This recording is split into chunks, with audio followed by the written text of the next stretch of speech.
going on, everybody? Welcome to the Saturday afternoon live stream, here to talk about the AFC and NFC championship games from a DFS perspective, from a betting perspective. 4 teams left, 2 games this weekend. Let's get into it. It's lit. What you getting all ready for, bro? Getting ready to build some lineups. Yeah, I feel that. I feel that. Who are you going to be putting in them? That's the question. I guess that's what we're here to get down to. Yes, sir.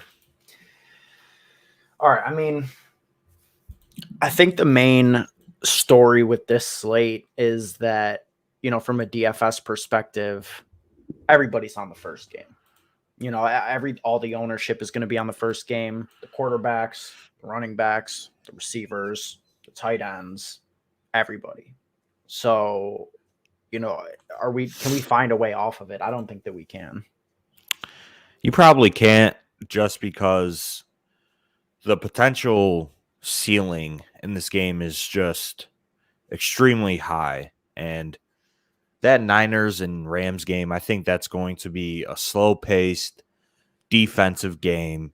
You have a lot of injuries on the Niners side of the ball, which could limit the overall ceiling of the game in general.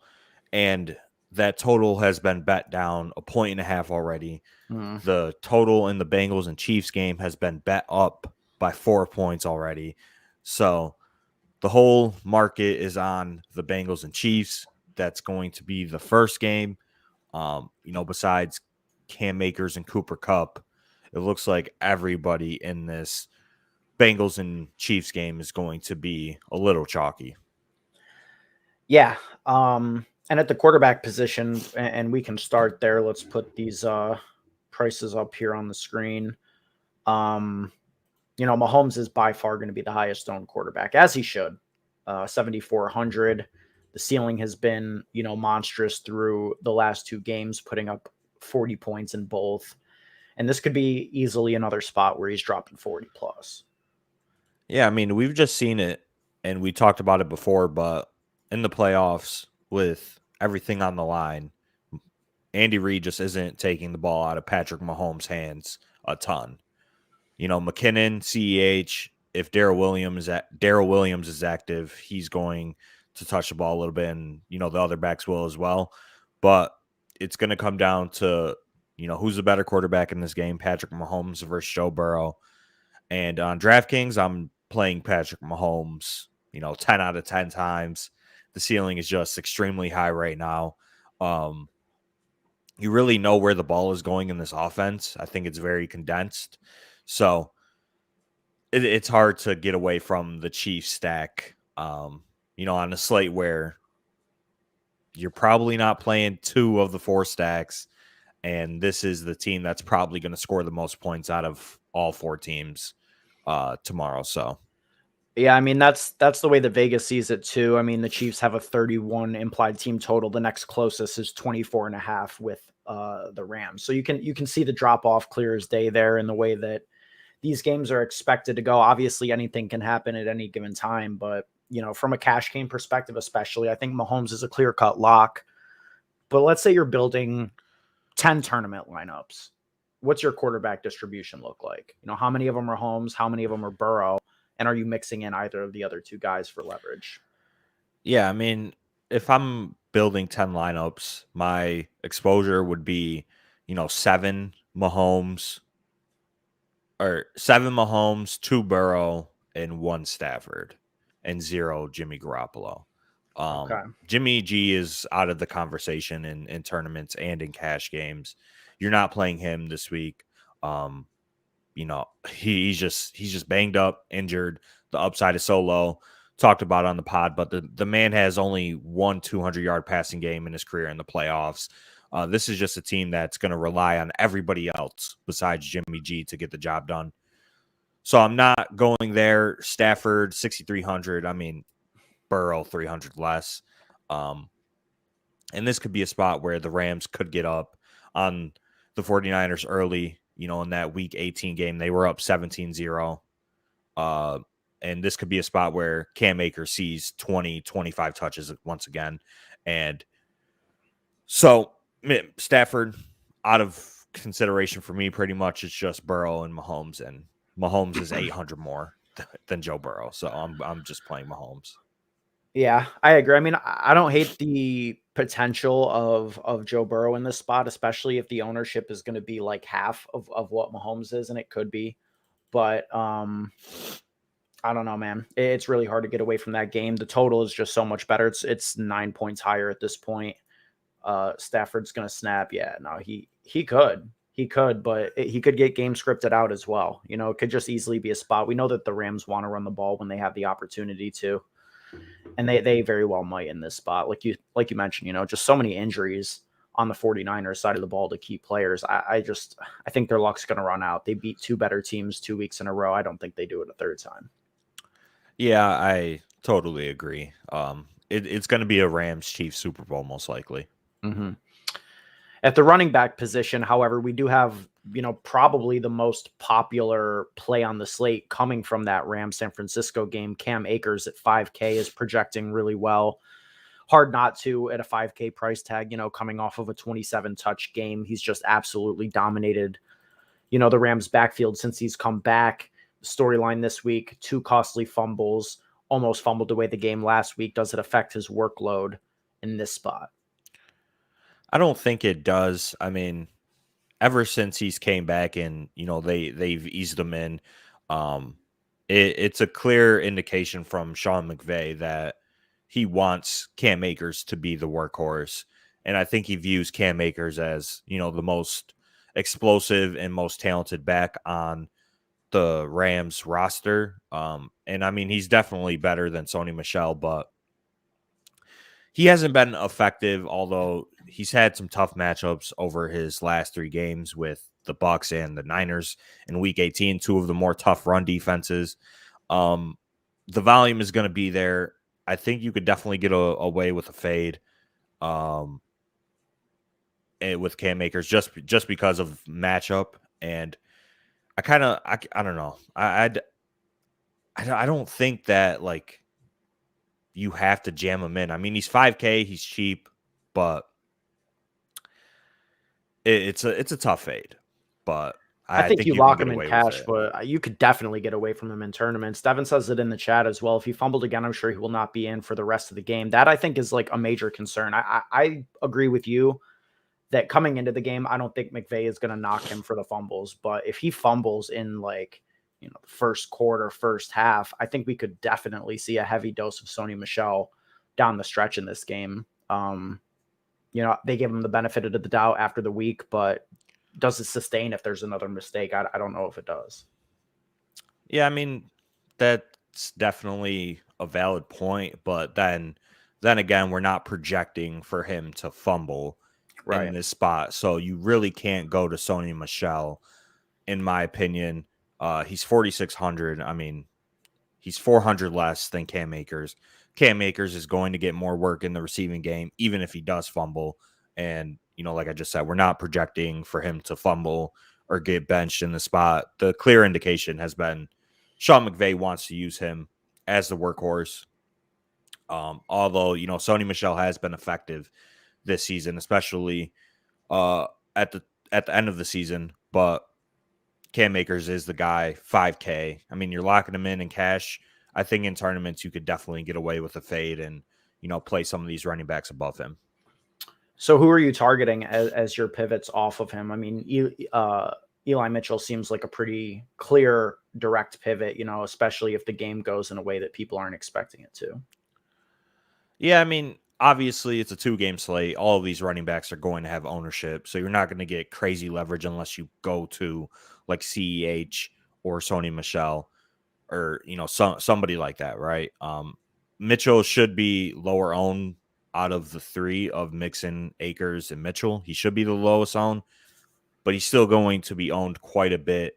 I think it's an okay spot. We know Shanahan wants to use him as a workhorse, but this could be a game where the 49ers easily get game scripted out. Like you said, their luck could run out this Sunday. So I really have no interest in like any of these running backs.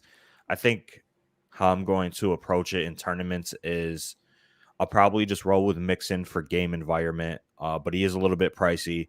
And then I'll just mix in, Mitchell, CEH, McKinnon, and Cam Akers as my RB2, and really only stick to two RBs in all of my lineups. Yeah, no, that makes a lot of sense. I mean, if you want roster construction leverage, you could definitely try and roll out a 3 running back build. But this seems like a week to me where, there might not be a running back on the slate that scores 20 plus points. And when you're even looking at Mixon at 6,800, I think it's hard to compare him to some of the wide receivers in that price range. I mean, he's right in the same price range as Jamar Chase. He's more expensive than Jamar Chase. And Jamar Chase is somebody who dropped 50 DraftKings points against the same team only a few weeks ago. That's not in Joe Mixon's range. So just from a pure ceiling perspective, I think it's pretty hard to justify playing any of these guys. I think the way that I'm looking at it is probably just trying to save salary, maybe eat the AKERS chalk, play one of CEH or McKinnon and try and, devote most of my salary to wide receiver. Most likely we're paying up for MAHOMES in a vast majority of our lineup. So you need to be paying up at quarterback too. I don't know. It's hard to play any of these guys. I mean, from a just a regular projection standpoint, Mixon is definitely, the second best play behind AKERS from like a value perspective and a median, projection perspective. Yep. And I mean, AKERS is obviously projecting really well right now because he's 5K and he's probably going to see 20 plus touches. And, maybe the efficiency regresses in a positive way, to where he doesn't average 2 yards per carry. Maybe he averages 4 yards per carry in this matchup and, he gets 100 yards rushing, which is definitely in the range, right, for him to get the bonus and a touchdown. So I kind of like that strategy of paying down to 2 of these cheaper running backs and just saving enough salary to be able to jam in the wide receivers, Kelsey, Kittle, who I think are all better plays than these running backs on this slate. So Cam Akers, McKinnon, CEH, I think they're all fine. Obviously, I prefer McKinnon to CEH if I'm picking a Chiefs running back. But if you think the Chiefs get up in this spot, which, they're projected to win by 7.5 right now, it could be a good game for CEH in terms of rushing attempts and yards, and maybe he gets the bonus or whatnot, but it's definitely hard to go there when he's more expensive than McKinnon, and he's probably, the backup, to be honest, right? Mm-hmm. So also, it looks like Darrell Williams is, on the positive side of questionable, so I wouldn't play him. I don't think you can play him, even though he had a really good game against Cincinnati in week 17 where he put up 25 DraftKings points. But I do think that, Darrell more likely impacts McKinnon than CEH, right? Because, Williams has been the pass catcher for a while. It took the Williams getting removed for McKinnon to break out. So I kind of like CEH in this spot, especially when you look at the ownership and you see that CEH is going to be the lowest owned of the bunch. Darrell, I think, could split some of the pass game role that McKinnon has taken over the past 2 games. And, maybe CEH is the guy who's rushing in 2 touchdowns the way that Darrell did against the Bengals a couple of weeks ago. Yeah, I mean, that definitely could be true. I think that McKinnon is the clear-cut one right now. I think that McKinnon is going to see the most base work. So he's probably going to lead them in rush attempts as he did last week. And I think he is going to be the primary pass catching back. I think CEH is going to spell him on some rushing opportunities, and he'll probably see, 8 to 10, in my opinion. And then Darrell, I think, will probably get a carry or 2 and, a little bit of work in the passing game. So I still view it as McKinnon is as the lead dog and the primary pass catch back. I think they want to use him as the primary back in both ways, as the rushing guy and the pass catching back. So I don't really think Darrell Williams impacts JERICK McKinnon too much. I'm kind of more on the side that Darrell Williams will take away the scraps that CEH will leave behind. Interesting.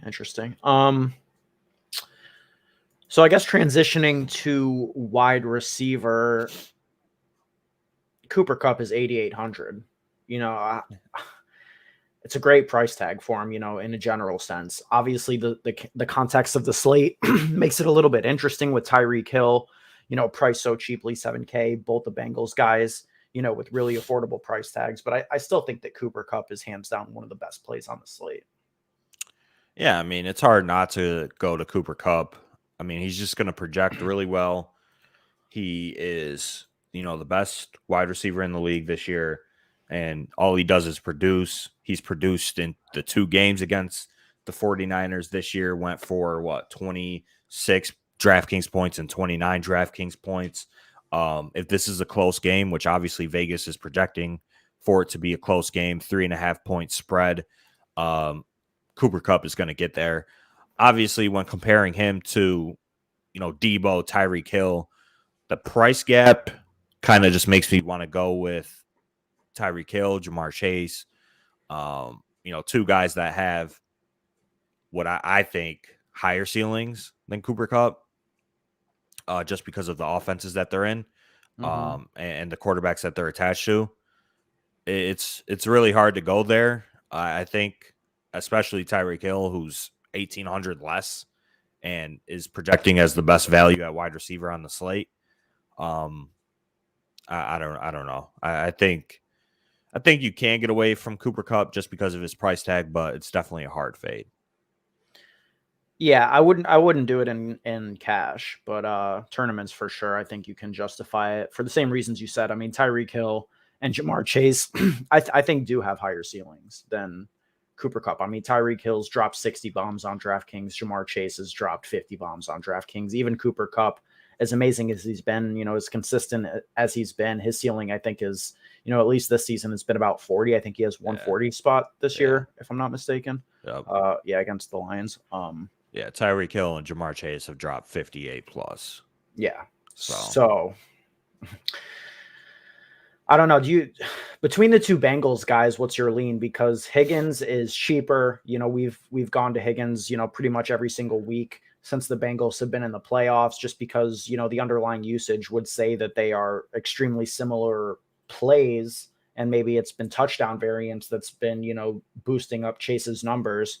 But Chase has been on an absolute tear recently. He's the rookie of the year, clearly. And I mean, he had 266 yards against the Chiefs in week 17. Yeah, I mean, I definitely think that Jamar Chase is a pretty good play, and T. Higgins is a pretty great play at 5,700. As it stands right now, T. Higgins is projecting to be like 1% more owned than Jamar Chase. So you're not really getting any leverage there besides the salary savings that you're getting. And it's definitely viable to go with a Chiefs double and play Jamar Chase and T. Higgins in that lineup as well, and just figure it out. And that's probably the strategy a lot of people will go with. But I definitely think the Chiefs this time around will make more of a concerted effort to stop Jamar Chase. I mean, we saw it against the Bills with Diggs. They rolled a safety over to his side. They double teamed him a lot of the plays, and they made other players beat them, like Singletary, Gabe Davis. They made Josh Allen beat them on the ground with his legs. So I think we could definitely see that in this spot. Them double team Jamar Chase, and they're going to be like, all right, beat us with T. Higgins and Tyler Boyd and Uzama, and we'll take our chances with that. So I kind of like betting against Chase this week. Obviously, the targets have been volatile. I mean, to begin with, the whole season, and then you kind of combine the the factor of the Chiefs might double team him, which I really think they will do.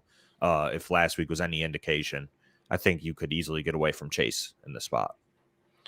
So Tyler Boyd, then, I mean, he's 4,200. He could definitely be a beneficiary of that. Yeah, I think that Tyler Boyd is probably the best value play on the slate. We've talked about it before, but the Chiefs can get beat over the middle of the field. That's where Gabe Davis did most of his damage on those seam routes. Cole Beasley had a pretty solid game as well. And I think that he's cheap enough to where if he gets you 14, 15 DraftKings points, you're probably going to need him on this 2-game slate, barring one of these scrubs going off for like 2 touchdowns. But, I mean, we've seen Tyler Boyd break long touchdowns as well. So I think he has 20-plus point upside in this spot in a great game script where the Bengals should be losing. And he's the cheapest of the bunch. He's going to be the lowest owned out of all of the Bengals wide receivers. So Tyler Boyd is probably my favorite value play on this slate. Yeah, I really like Tyler Boyd this week. And, I think a lot of my lineups are going to be similar to what you mentioned, where it's, a Mahomes double, maybe even a Mahomes triple with 2 of these Bengals guys coming back. You can definitely play Chase and Higgins together, but you can also play, one of those 2 guys with Tyler Boyd. I think that makes a lot of sense this week. I agree that Tyler Boyd is my favorite value play, but how are you comparing him to Pringle on the other side? He's sort of, really overtaken that wide receiver 2 role for the Chiefs. I know he did you dirty last week, falling just short of a prop that you had. Yeah, I mean, Pringle's a bitch for that, but it's a new week. He's the clear-cut Chiefs wide receiver 2 right now, but he's probably the 4th option in the offense, behind McKinnon, Kelsey, and Tyreek Hill. So at 4,300, I think he's okay. Obviously, he's kind of ran hot on touchdowns, and that's really the way that he gets there is touchdowns. But Patrick Mahomes does look to him in the red zone a little bit, and these 2 touchdown games are definitely in the range of outcomes in this spot. The Chiefs have a 31 team total, so Vegas is expecting them to score 4 touchdowns, and Pringle can easily get 1 or 2 of those touchdowns. So I don't mind him at 4,300. I think that I prefer Boyd a little bit, just because of potential game script, but you are getting a little bit of an ownership discount going to Pringle, and he's only $100 more. So you could definitely include him in the Mahomes, double or triple stacks for sure. Yep. No, I agree with that. Deebo Samuel, we talked about it on the podcast. He looked pretty banged up at the end of the last game, but he is not listed on the injury report. You kind of predicted on the last podcast that regardless of his health, they wouldn't give any indication going into this game. And that seems like the situation that we have right here. I mean, do we truly think he's good to go? Because if he is, you're getting ownership leverage by going to Deebo. You're not getting projection, but you are getting ownership leverage if you go there. And he's had 2 really good games against the Rams already this season. Yeah, I mean, in his career, Deebo has performed very well against the Rams. He's the Rams killer, to be honest. So I definitely like including Deebo as a contrarian piece in tournaments this week. The price tag is pretty cheap, and it's not like he's projecting poorly. Like, he's projecting as one of the best wide receiver values on the slate. It's just Cooper Kupp, Tyreek Hill are projecting a little bit better, right? So you're sacrificing a little bit in terms of projection, but not a crazy amount. And I don't think you're sacrificing that much ceiling either with Deebo. Obviously, the offensive environment is a concern with Jimmy Garoppolo, but Deebo Samuel just gets there either way. So I definitely love Deebo this week. I maintain my position that I think he's a cut below Tyreek and Jamar Chase. Just as plays this week, a lot of it's game environment, a lot of it's being attached to Jimmy G, and a lot of it's questioning whether or not he's actually truly healthy. So I think I would try and find a fade on Deebo Samuel. Maybe going back to like if I'm playing 10 lineups, I might have him in 2, 3, something like that. I don't want to be very heavy Deebo this week. What about the Rams ancillary guys? Odell Beckham Jr., 5,100, Van Jefferson, 3,900. Any interest there? I mean, I'm not interested in Van Jefferson. He's like a clear, distant 4th or 5th option in the offense now. Yeah. So I'm off Van. I mean, he's just priced near Boyd and Pringle, 2 guys that I'd rather play. If you think Debo is a little banged up, you could definitely go to Ayuk and OBJ. I mean, he could definitely get there. I don't think the game script will be in the Rams' skill position players' favor besides Cam Akers, because I do think the Rams get up in this game. So I'll probably fade Odell as well. I mean, the price tag is okay. It's 5,100, but he hasn't scored 20 plus, in his tenure with the Rams, even though he scored, 6 touchdowns with them, right? So I don't mind OBJ. Obviously, you could pair him with Stafford stacks, but I'd much rather play, if we're just looking at salary, I'd rather play Kittle, who's 100 less. I'd rather play Tyler Boyd as part of, game stacks with the first game. I'd rather play Cooper Kupp if I'm playing a Rams wide receiver. And I'd rather play T. Higgins for 600 more. So I probably won't play much Odell or any of these other Rams players, to be honest.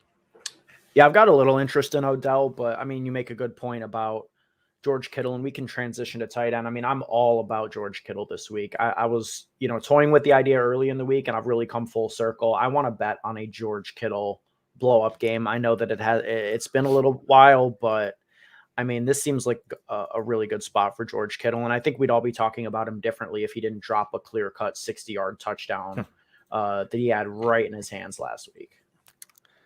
Yeah. I mean, obviously he's one of the best tight ends in the NFL.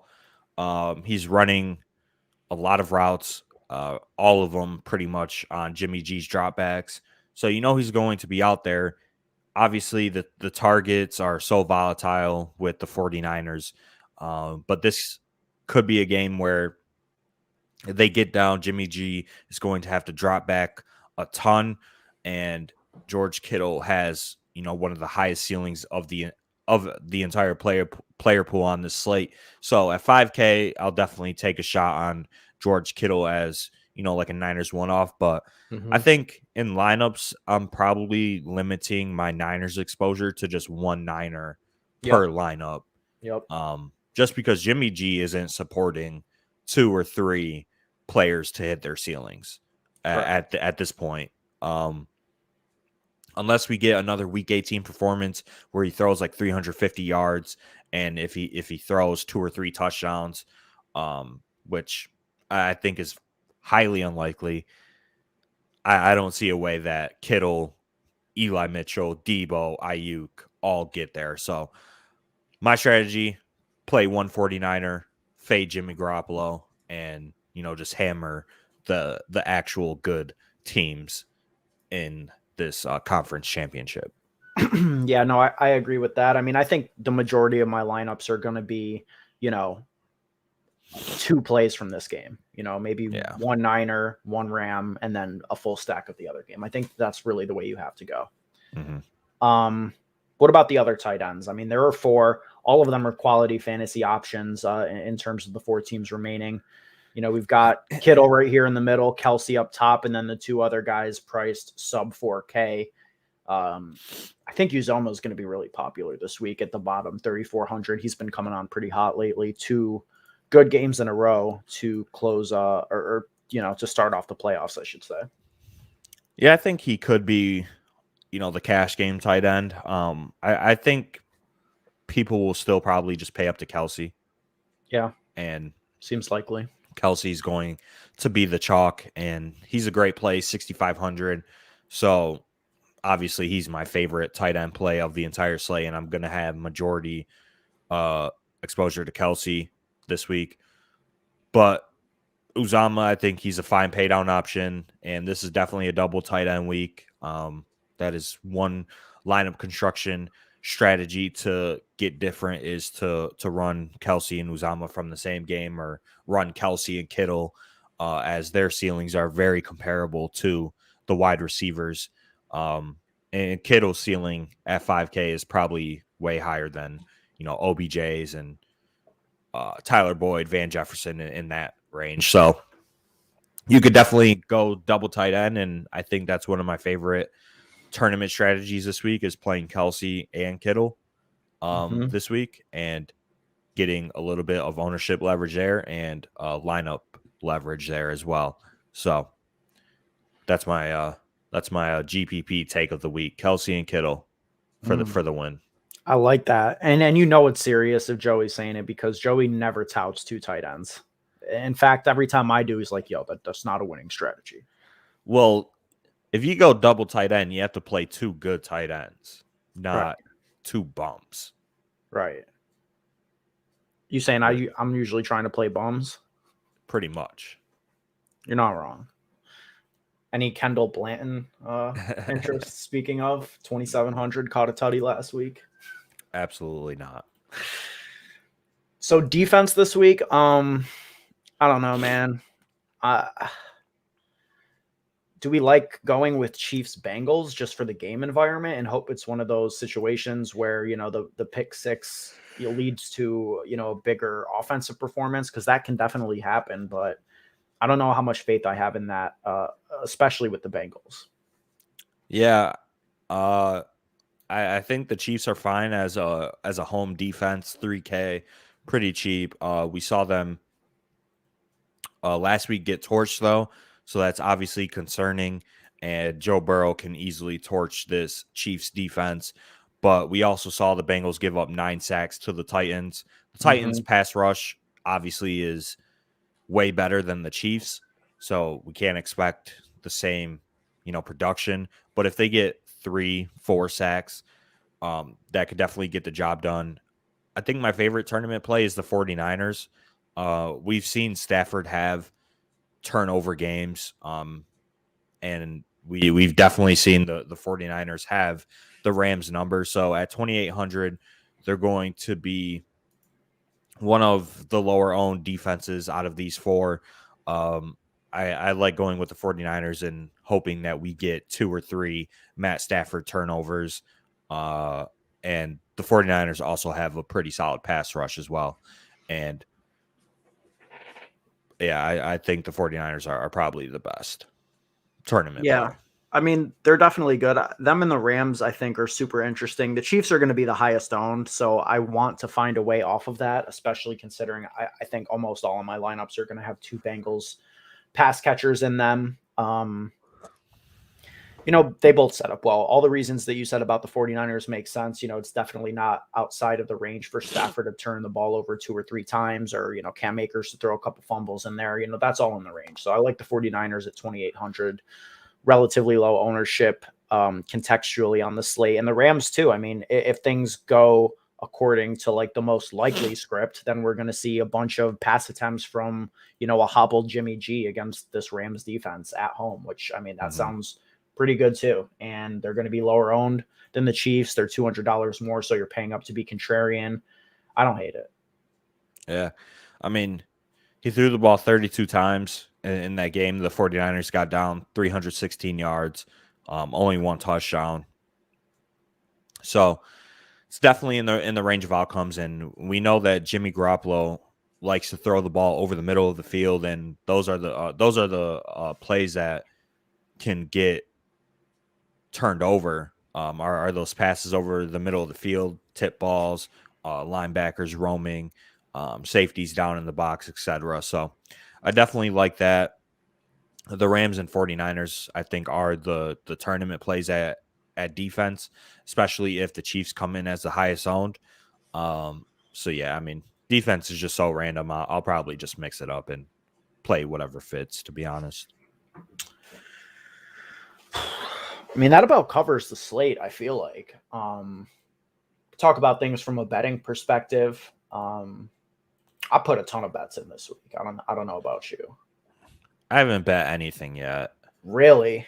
Could we get your first bet live on stream? People need to see what you're betting. I mean, I haven't really I don't have any leans, because I think a lot of these games in terms of spread and total could go either way. I agree. So I mean, I mentioned on the pod I like the Bengals team total, so I'll probably put that in. But right now, I mean, the Chiefs are -7 to the Bengals. I think that they could easily win by 7. I think the Chiefs are a clear-cut better team than the Bengals. But I think that giving a touchdown to Joe Burrow, a guy that has continuously covered the spread as an underdog, I think that could be good. So I don't really have a lean in that game. Besides the Bengals team total, I think they're just going to have to put up points to keep up with the Chiefs. In the 49ers and Rams game, I mean, I think I'm going with 49ers plus 3.5. Really? I'll take the points.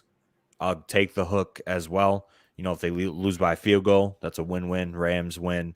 49ers cover. 49ers have just played the Rams tough.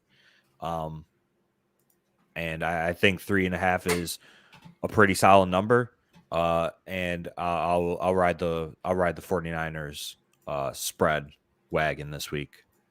Interesting. I'm just logging in here to see some of the bets that I've already put in. I think a lot of the lines have moved, specifically on the player props that I bet. I mean, there are some really good props though. You mentioned it earlier in the week that, Jimmy G's never hit his passing prop for as long in any playoff game. It's at like 220.5 right now. I bet that. I bet Tyler Boyd's over in receiving yards, another one that you mentioned early in the week. Right now it's at 39.5. I think we got it at like 37 or 38 earlier, but I still like it at 39.5. Yeah. I definitely like that. And obviously you got to shop lines and see which site has the best. It could be lower on FanDuel, Caesars, etc. But I definitely like those props, and the Boyd prop and the Bengals team total are probably my favorite bets right now. I haven't really dove into a lot of the props. Currently, my bets, I could bring them up. Also, I'll tell you guys, my lock of the week, I bet it in as a part of 4 different parlays, but Joe Burrow over 280 passing yards. He's going for 300 in this spot. Yeah, I mean, I don't mind that. 280 is still a lot, and there's definitely some scenarios where he goes under that. And I kind of just like to stay away from those high lines, just because I really don't think there's an edge there.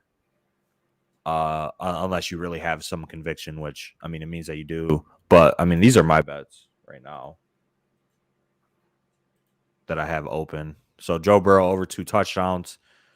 The boost that they gave out under 39.5 pass attempts, because 40 is just a lot. And under 42.5 Clyde Edwards-Helaire rushing yards. Oh, yeah. That reminds me of another one I bet for the Cam Akers under, which was at 59.5. I don't think he gets that this week. I mean, I like that CEH bet as well, especially with Darrell coming back. That's pretty good. Yeah. So I got that in 3 days ago, both of these 3 days ago. Obviously the lines have moved since. And I mean, I actually bet on Cam Akers over 57.5, just because the projections are going to tell you to bet the over. They do. And obviously the efficiency might not be there against the 49ers, so it'll be a tight bet. And I mean, he could definitely finish between 50 and 60, but with this volume, and if you expect a little bit of regression to the mean in terms of efficiency, I think he can get more than 60 yards if he gets 24 touches again. Mm-hmm. So I have a bet on the over, but it's definitely not a confident bet by any stretch. I'll also say that Patrick Mahomes' passing prop is 290. I know that you said you like to stay away from high lines, but is he really throwing for under 300 in the spot in the playoffs? Yeah, I mean, his hand for the win. I mean, probably not. But there is a better prop to bet on if you think that's going to happen. If you think that Burrow and Mahomes are going to go off. I'm trying to find it, but there's a prop where you can bet both of them to throw for a combined 600 yards at plus money, which is the route that I would go to. I can't find it. It's not FanDuel. I'll tell you that. It's on DK. Maybe New York doesn't have it. I've seen people talk about it.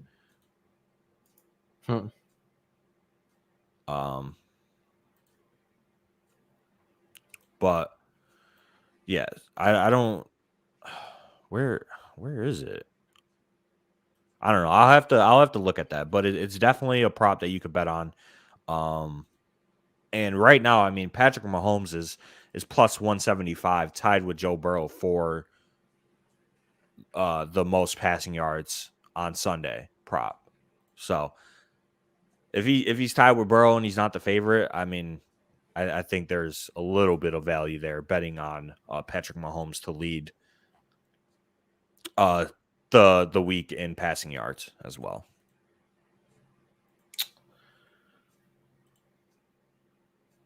Yep. No, I agree.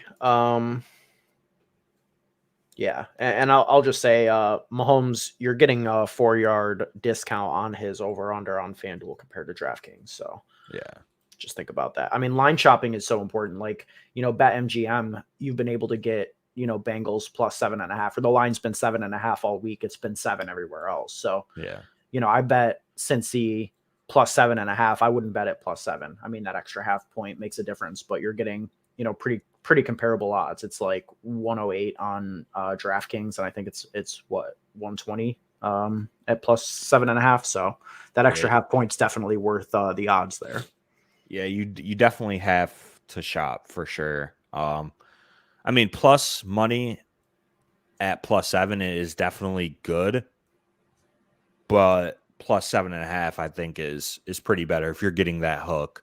But you are paying that in a little bit of juice for sure. Yep. I don't know, anything else that you want to include before we get out of here? No, I think we've pretty much covered about everything. Especially, I mean, all my thoughts. Double tight end for the win this week. I like it. As long as Kittle is one of those tight ends, I'm all on board with that. Yes, sir. And T. Higgins is going to be a week winner. That's my other thought. Yeah, I think so too. I think they shut down Jamar Chase. All right, well, that is going to be it for this edition of the Saturday live stream, brought to you by the DFS Dose. You can find us on Twitter at the DFS Dose, as well as this YouTube channel. If you're watching on replay, drop a like, sub to the channel. And if you want to connect with us, get our thoughts at any point 24/7 throughout the week, we're always in the Discord channel. You can find the link to that in the description to this video. Appreciate you guys watching. Got a week off after this. Probably not going to be on here covering Pro Bowl DFS, I don't think. So we'll talk to you guys in about a week. Get on to the Super Bowl, and we'll see you then.